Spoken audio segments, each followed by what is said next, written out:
Hi guys, so we're setting up the vinyl cutter, and first thing we need to do is wheel it over to our computer with the control software on it and plug in our USB right back here. And then we'll need to plug in our power as well. We're ready to turn on our power, which is right here. Our machine will wake up and we're ready to load material. We're going to put them on our rollers back here. You just rest there. These rollers are also adjustable, so if you end up with a roll of something that's real small, you can just move it over. Set that guy there. We'll take our material and pull it up. We'll feed it underneath our rollers here.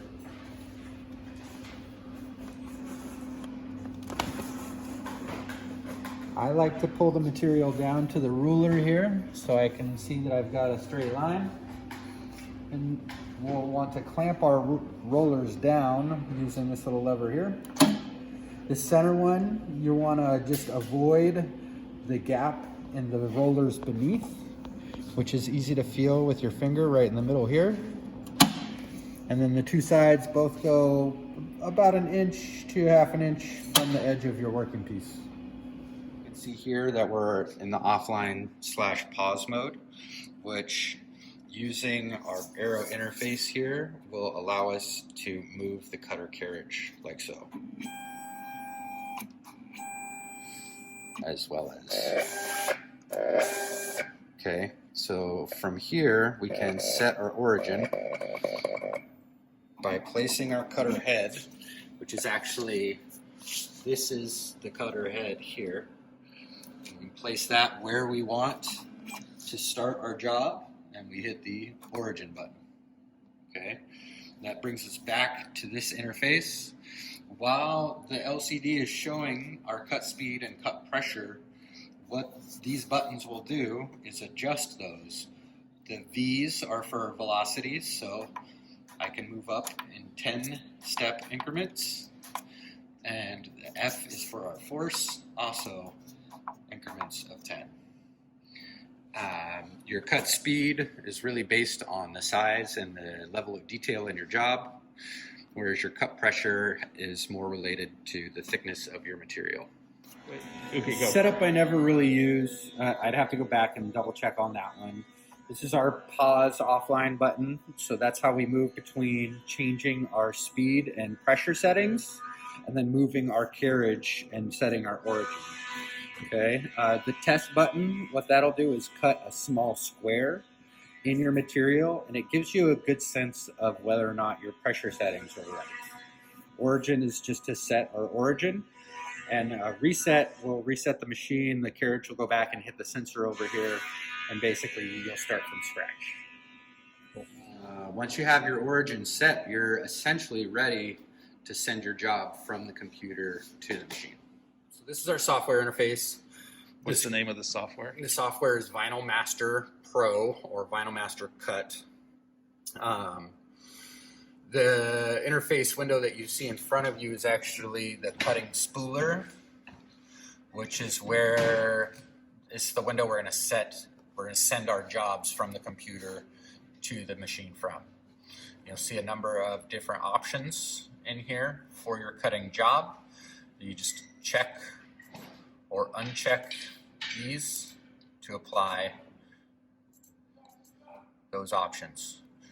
You can also hit the area test button from here, and what that'll do is move your cutter head and your vinyl to show you the full area that your job is going to cut in.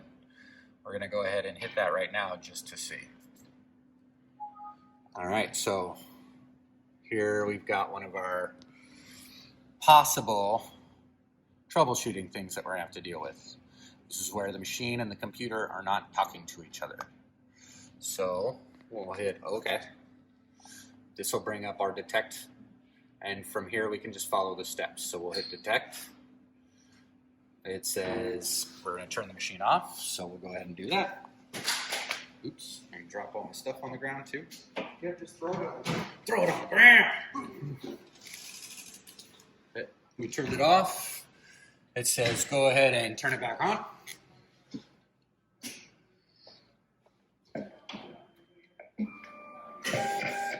We're back in business. All right, computer's seen it.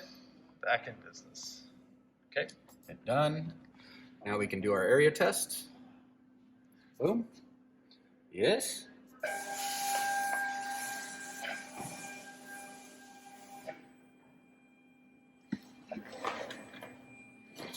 The only problem with that is that because we had to turn the machine off, it reset our origin. Sort of Resetting the origin. Resetting the origin, so I hit my pause button. I'm using the arrows to move the carriage around.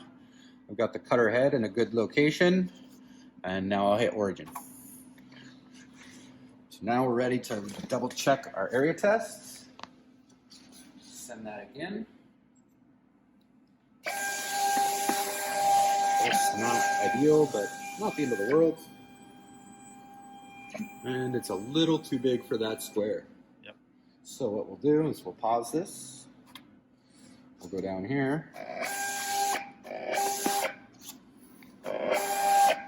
Now we'll reset the guides, right? Yep, we're going to reset our guides, so we're actually pinching our entire width of material here. So I'm going to lift this guy up. I'm going to bring him over. So it's about a ½ inch or so from the edge of my material. I'm also going to move this one so it's closer to the middle of my material without hitting the gap between the pressure rollers, which you can feel right there. So now we'll move our cutter head back over to the edge here. And up here, hit origin.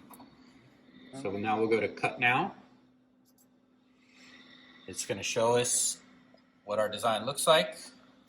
It almost looks like we have some weird stuff happening in there, but I think those are just moves. We'll hit yes and find out.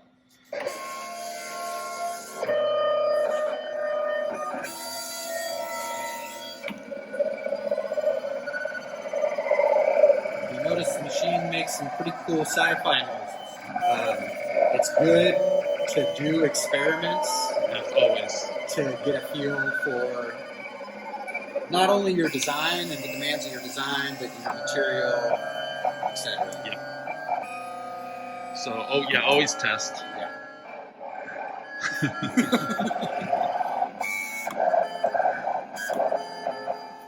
So we're cutting off the material.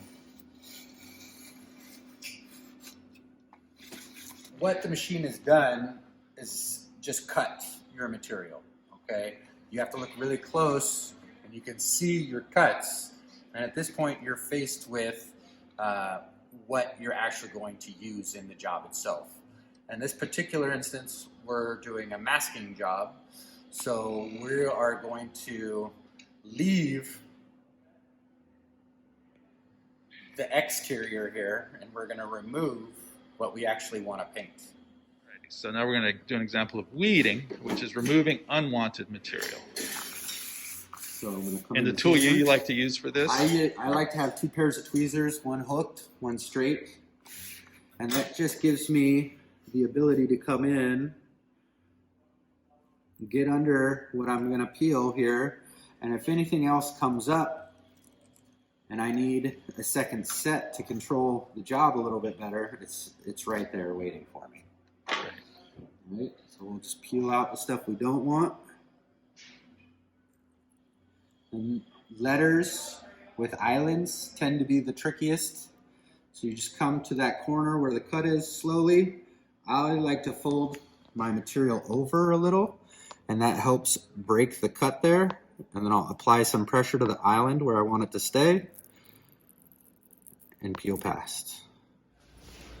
So I'll take my transfer film and I'll roll it out like so. And generally, I like to keep the roll on there until my design is applied, and that'll keep the other end of that transfer tape from trying to move around too much. Because we can take and we can just lay one edge down And now I can just very gently roll this on. And we have a squeegee here somewhere. I think it's over there in the bin. But you want to kind of work from the center out towards your edges.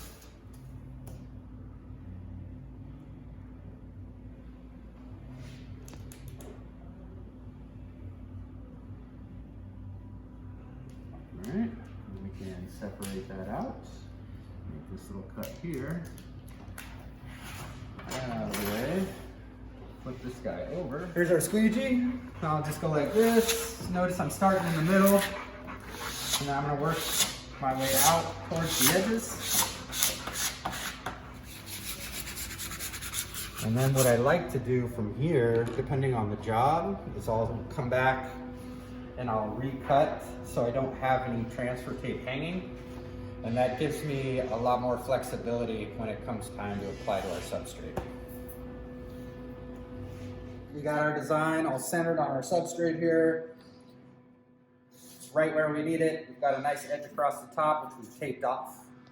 So now we're ready to go ahead and take our design, flip it over here, and then we're going to peel our paper backing.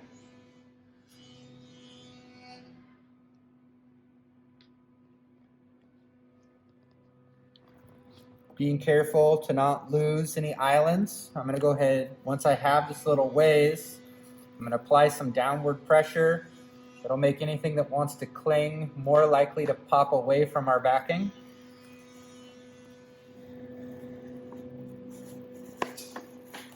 There we go. Now from here, we're going to grab our corners. We're going to lift up against the tape that we've used to register our design, and I'm going to let the center of my design sort of fall inward, because that's what I want to make contact with my substrate first. I'm going to gently let this fall into place. And now with my squeegee, I'm going to start in the middle of my design. I'm going to slowly work my way out towards my edge. And they're all burnished. Now we can remove our transfer film.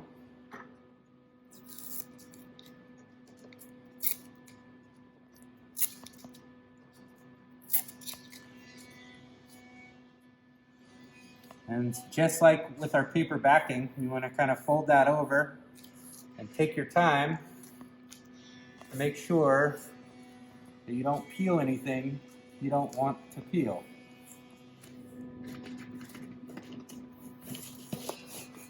And voila. Done with our machine. When we're all done with our machine, We'll go ahead and we're going to lift up our rollers here. Roll up our material. There should be a sticker around to close it up. If it's not, we can use a piece of masking tape just to put a little piece there so that doesn't want to unroll. so that was that piece of tape I threw away. And then we can just turn our machine off. Power switch is down by the power cord. Unplug our power, unplug our USB.